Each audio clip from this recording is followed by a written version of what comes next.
Salut, on y va pour le 4e dimanche des auditions à l'aveugle.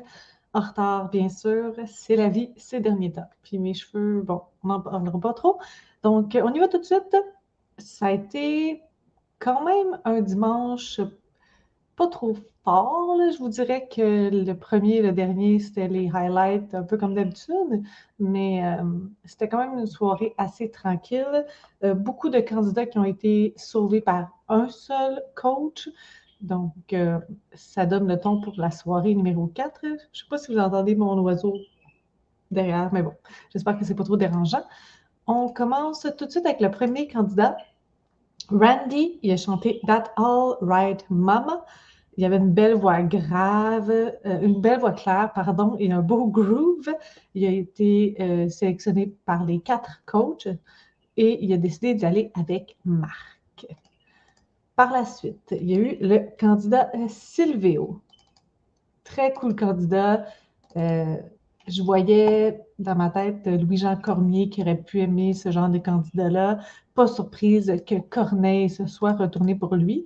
En fait, il y a 2 coachs qui se sont retournés. Il a chanté Seul au monde, qui est la chanson de Corneille, mais il en a fait une interprétation acoustique. Puis on voyait vraiment beaucoup son identité artistique. Et en reprenant cette chanson-là, mais en l'adaptant à sa réalité, c'était vraiment cool comme concept. J'ai hâte de voir qu'est-ce qu'il va faire par la suite. Donc, il est parti avec Corneille. 3e candidat, c'est Mark. Il me semble qu'il disait plus à l'anglaise. Lui, il y a aussi 2 coachs qui se sont retournés pour lui. Il a chanté Stuck on You. On entendait un petit grunge dans sa voix. Je ne suis pas sûre que le choix de chanson était le meilleur pour lui, mais en tout cas, au moins, il a réussi à avoir 2 coachs qui se sont retournés et il a décidé d'aller avec Marjo. 4e candidat, c'est Avril, candidate. Donc, je vous la montre ici. Hop! Donc, Avril, elle a chanté Je ne sais pas danser. Elle avait une voix douce. J'ai marqué comme de la fumée. Beaucoup de technique aussi dans son interprétation. Il y a une seule personne qui s'est retournée pour Avril et c'est Marjo. Donc, ça pour Avril, je vais juste continuer avec Jeff T, qui est ici. Et voilà, donc Jeff T, lui, a chanté Les murs porteurs. J'ai marqué qu'il y avait vraiment des belles graves dans sa voix. C'était vraiment le fun lorsqu'il allait dans ce registre-là.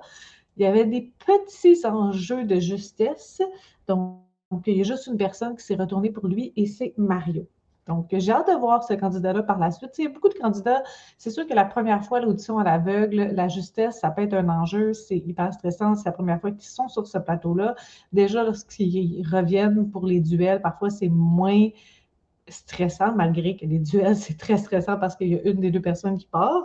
Mais tu sais, j'en veux pas trop aux candidats pour des enjeux de justesse.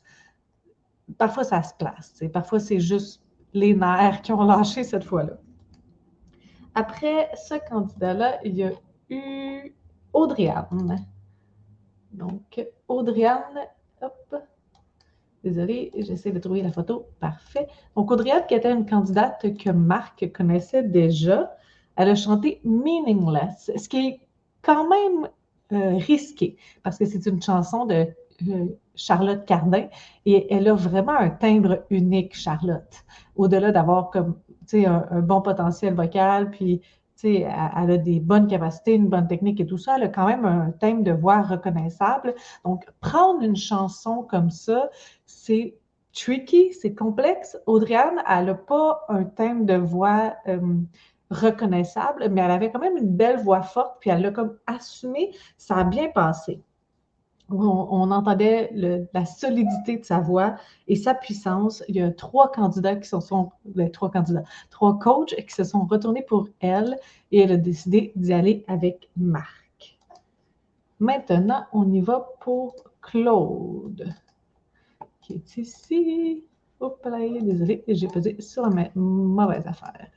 Donc, Claude, il a chanté Bed of Roses. Sa voix aiguë, elle a comme un petit côté métallique. Puis sa voix, elle est très haute, quand même très surprise. il y a 2 coachs qui se sont retournés pour lui. Il a décidé d'aller avec Mario. Par la suite, j'aille aux candidats qui ont été choisis. Donc, Ashley, qui est ici. Hop, elle a chanté Tourterelle. On sentait qu'elle manquait de souffle. On sentait énormément sa nervosité au départ, mais j'ai trouvé qu'au fur et à mesure de sa prestation, elle était de plus en plus à l'aise. Il y a un seul coach qui s'est retourné pour elle et c'est Corneille. Donc, elle sera de son équipe. Après Ashley, il y a eu Joliane. Joliane, elle a chanté Driver's License. Ça a été une belle grosse performance. Elle a une magnifique voix, beaucoup de contrôle. Elle m'a surprise parce que je m'attendais à ce que ça soit plus une powerhouse, mais lorsqu'elle montait, ça grossissait pas tant que ça. Donc, tu sais, ça restait comme une petite voix. Elle a décidé d'aller avec Corneille. Donc, ça pour Joliane. Puis, la soirée s'est terminée avec Sophie, qui était définitivement le highlight de cette soirée-là. Sophie, qui a chanté L'Oiseau, la chanson qui a propulsé René Simard. On sentait qu'elle était en contrôle. Sa voix était toute douce et c'était ultra touchant. Les 4 coachs se sont retournés pour elle. Elle a décidé d'aller avec Mario. Donc, ça devrait être une candidate à suivre et à mon avis, elle va passer les duels sans problème. Très intéressant comme candidate. Allons maintenant voir les candidats qui n'ont pas été sélectionnés. Je pense que c'est ici. Ouais. Ça commence avec Joey, exactement. Donc, hop.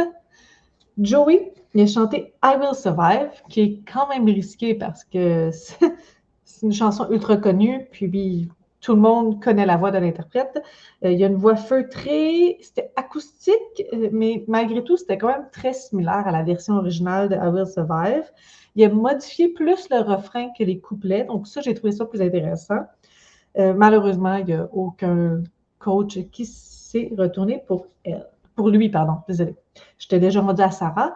Donc, Sarah, elle a chanté Good Kisser. J'ai été très surprise que personne ne se soit retourné pour Sarah. Contente pour elle qu'elle soit dans l'équipe de Roxane. Elle était très à l'aise, elle était solide. Donc, je ne sais pas ce qui a manqué. J'étais vraiment, vraiment surprise que personne ne se soit retourné pour elle. Charlie, elle a chanté God is a Woman. J'ai pas énormément de commentaires pour elle. Adam, il a chanté In the Stars. On sentait beaucoup le stress. Il y avait une belle voix.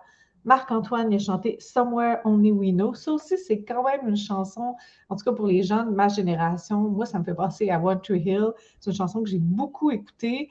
Il y a quelque chose d'intéressant qui est possible de faire avec cette chanson-là, mais quand même iconique. Et Caroline, qui n'a pas été sélectionnée, elle a chanté A, B, C, D, E, F, U. Je ne suis pas sûre du choix de chanson. Je comprends que de dos, il ressentait un peu qu'elle était comme en colère parce qu'elle avait quand même un bon contrôle sur sa voix. Version rock solide. C'est une showwoman, définitivement. Mais je pense que c'est ça qui l'a joué un petit peu parce que si ça n'avait pas été de ce choix-là, je pense que Marjo serait allée pour cette candidate-là. Donc, ça fait le tour pour le 4e dimanche. Mais définitivement, c'était une soirée où il y avait beaucoup de coachs qui sont partis tout seuls ramasser des candidats. Je ne suis pas sûre que c'est la plus grosse soirée des 4. C'est peut-être même la moins forte à suivre. Puis, on se parle très bientôt de la 5e soirée des auditions aveugles.